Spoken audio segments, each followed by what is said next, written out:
الحمد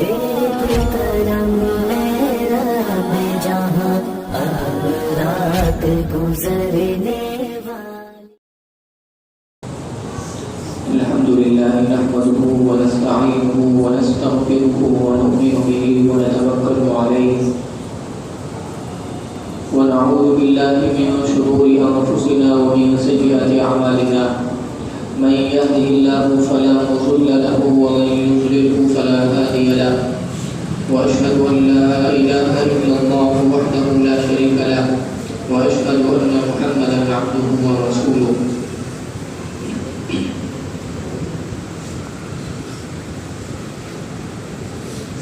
حضرات سامعین کرام، گزشتہ ہفتے ایک نیا عنوان شروع ہوا تھا، اتباع سنت کی اہمیت۔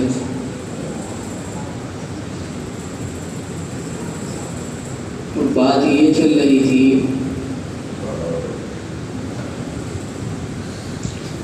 کہ نبی اکرم صلی اللہ علیہ وسلم کے بغیر اگر کوئی شخص بلا واسطہ ڈائریکٹ اللہ تبارک و تعالیٰ کو راضی کرنا چاہتا ہے، جنت میں جانا چاہتا ہے، تو یہ چیز ممکن نہیں۔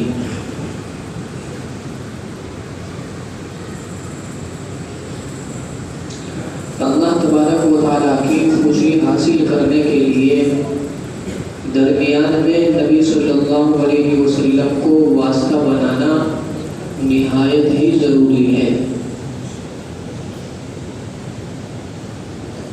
حکیم الامت مجدد الملت ہمارے علماء دیوبند کے سر کے تاج حضرت مولانا اشرف علی تھانوی قدس سرہ نے اپنی کتاب اشرف الجواب میں ایک واقعہ نقل کیا۔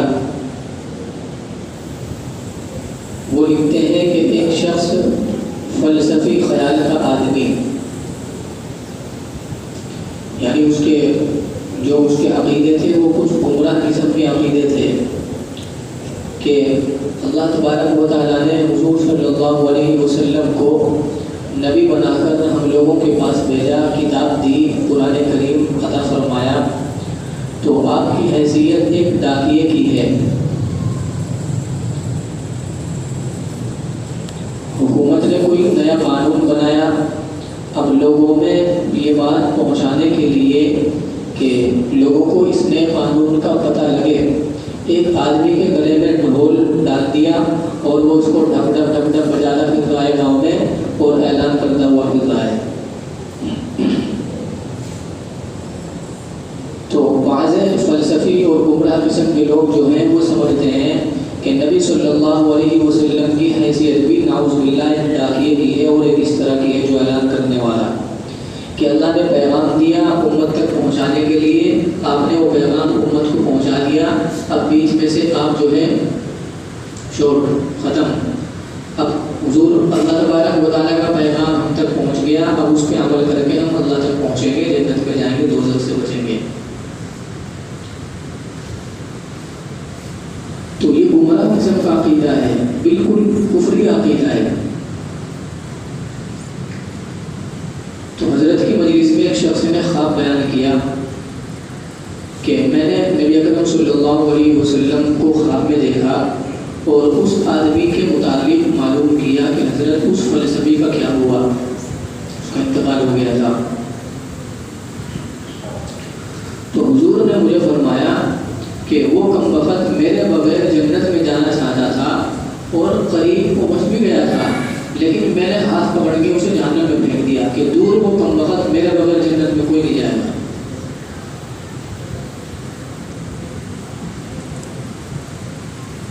حضرت تھانوی علیہ الرحمہ نے یوں لکھا کہ میں اس فلسفی کا نام آپ لوگوں کے سامنے لینا نہیں چاہتا کہ خام خواہ ایک خواب کی بنیاد پر ایک آدمی کے بارے میں بدگمانی ہو جائے گی۔ لوگوں نے دیکھا تو حقیقت یہی ہے کہ نبی صلی اللہ علیہ وسلم کو درمیان میں لانا ہی پڑے گا۔ اگر اللہ کو راضی کرنا چاہتے ہیں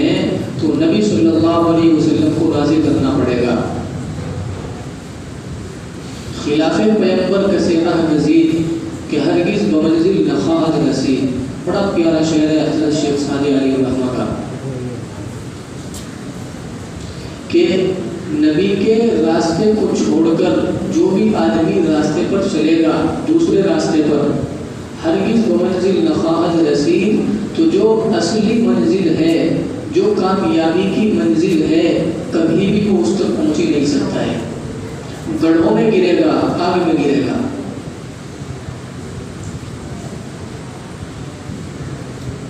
یہ ہو ہی نہیں سکتا کہ مدینے والا ہم سے ناراض ہو اور اللہ تعالیٰ راضی ہو جائے، بالکل ممکن نہیں ہے۔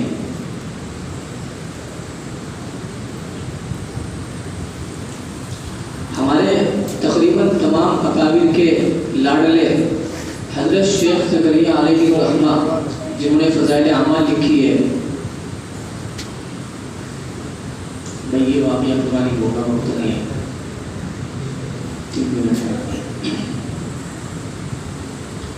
تو ان کے ایک خاص شاگرد تھے حضرت شیخ یونس جون پوری۔ میں نے تو حضرت کو نہیں دیکھا، مگر یہاں آپ میں سے بھی کسی نے ضرور دیکھا ہوگا، ابھی زیادہ دن نہیں گزرے، ان کے دیکھنے والے دنیا میں بے شمار موجود ہیں۔ حدیث کی خدمت کی، حدیث پڑھتے پڑھاتے تھے، لاکھوں سے بھی زیادہ آدمی ان سے بیعت ہوئے۔ تو حضرت کے پاس ایک عالم صاحب آئے اور غمگین ان کی حالت ہے، اور آ کر حضرت سے عرض کیا کہ حضرت مجھے یوں لگتا ہے کہ اللہ تعالیٰ مجھ سے ناراض ہو گئے، نماز پڑھتا ہوں دل نہیں لگتا ہے، اللہ کا ذکر کرتا ہوں مگر مزہ نہیں آتا، دل اچاٹ اچاٹ رہتا ہے، بے چینی رہتی ہے، تو آپ میری رہنمائی فرمائیں، آپ مجھے بتلا دیں کہ میں کیا کروں کہ اللہ مجھ سے راضی ہو جائے۔ تو حضرت کو بھی رونا آ گیا۔ حضرت نے فرمایا میں ادنا سا آدمی ہوں، بھلا میں اللہ تبارک و تعالیٰ سے تمہارا تعلق کیسے جڑوا بھائی، میں خود ادنا آدمی ہوں۔ نہیں حضرت آپ تو حدیث شریف پڑھتے پڑھاتے ہیں، آپ کو ضرور آپ کے سامنے سے کوئی چیز گزری ہوگی، آپ مجھے بتلائیے۔ تو حضرت کا ذہن جو ہے اسی آیت پر گیا جو خطبے میں پڑھی تھی، پہلے شروع کیا تھا کہ قُلْ إِن كُنتُمْ تُحِبُّونَ اللَّهَ فَاتَّبِعُونِي يُحْبِبْكُمُ اللَّهُ وَيَغْفِرْ لَكُمْ ذُنُوبَكُمْ وَاللَّهُ غَفُورٌ رَحِيمٌ۔ پھر حضرت نے فرمایا کہ بھائی دیکھو، سمجھ میں یہ آتا ہے کہ تم مدینے والے کو راضی کر لو، اللہ تعالیٰ تم سے خود راضی ہو جائیں گے۔ کہ حضرت کیسے؟ اب طریقہ بھی بتلاؤ۔ تو حضرت نے فرمایا ایک تو درود شریف خوب کثرت کے ساتھ پڑھو، درود شریف کثرت سے پڑھو، زیادہ سے زیادہ پڑھو، اور دوسرے نبی صلی اللہ علیہ وسلم کی جو سنتیں ہیں ان کو ڈھونڈ ڈھونڈ کر ان پہ عمل کرو۔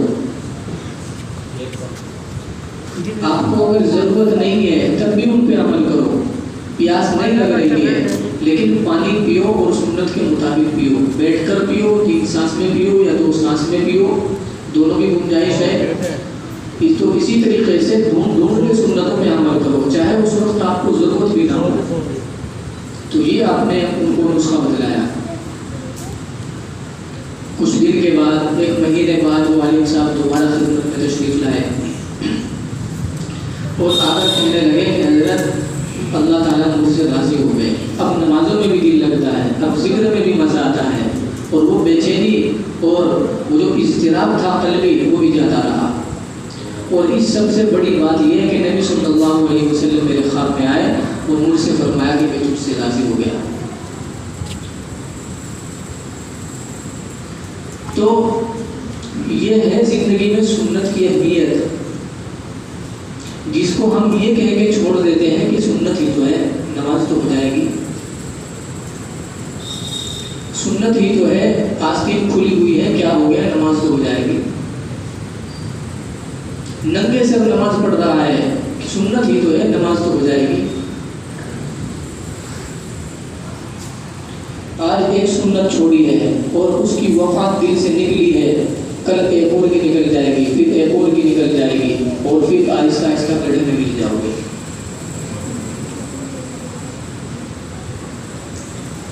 اللہ تبارک و تعالیٰ ہمیں توفیق عطا فرمائے۔ توفیق الا باللہ۔